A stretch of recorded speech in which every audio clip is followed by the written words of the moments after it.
Ma'am, mapipilitan talaga tayong mag-move on, but we did not at all abandon our fight for justice. Yun talaga yung tinututukan namin. Alam mo, ma'am, nakakapagod po talaga minsan. Yeah.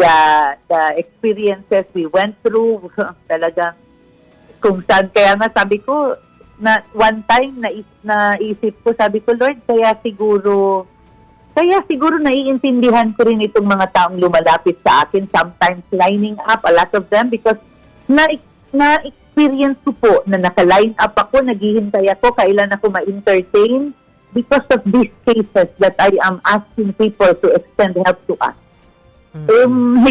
Yung ganyan po, talagang siniseryoso namin ito because it will, wala po kaming ibang uuwian. Uuwi lang kami sa Negros Oriental. So yung lahat ng kaya naming gawin para naman makahustisya at maging talagang totoong peaceful yung aming probinsya, gagawin po namin habang may chance at time pa po. So March 4, 2026, ikatlong death anniversary po ni Governor Degamo. Sa punto That's right pong po. ito, kayo po ba, feeling nyo, nakamit nyo na po yung justice considering na, naiuwi mula sa Timor-Leste si dating Congressman Teves? Yeah, but we would want to hear the verdict in court that says he's guilty.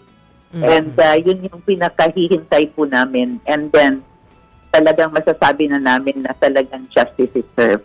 We're looking forward to that day, ma'am, and we will not stop until we see that day po. Okay. Ma'am, pupunta naman po kami dun sa impeachment ni VP Sara. Malinaw po yung ipinunto nyo na dapat tinitake seriously ito pong threat kagaya po nung ginawa ni VP Sara.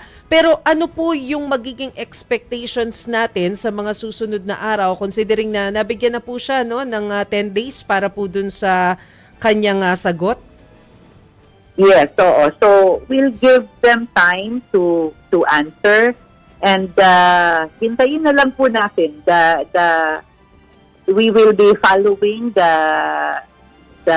advice, diba? Yung previous impeachment, the decision from the Supreme Court for the impeachment na very technical. Isa rin yun sa mga tinitignan ngayon ng Justice Committee na we have to see to it na talagang nafa-follow yun.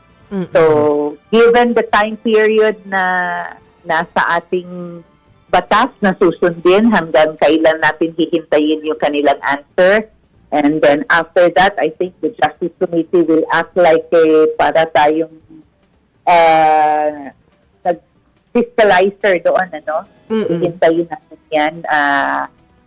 But then while there is still no answer until the 10th day na dumating, as of this point, what we need to do is just to wait for the answer of the Vice President.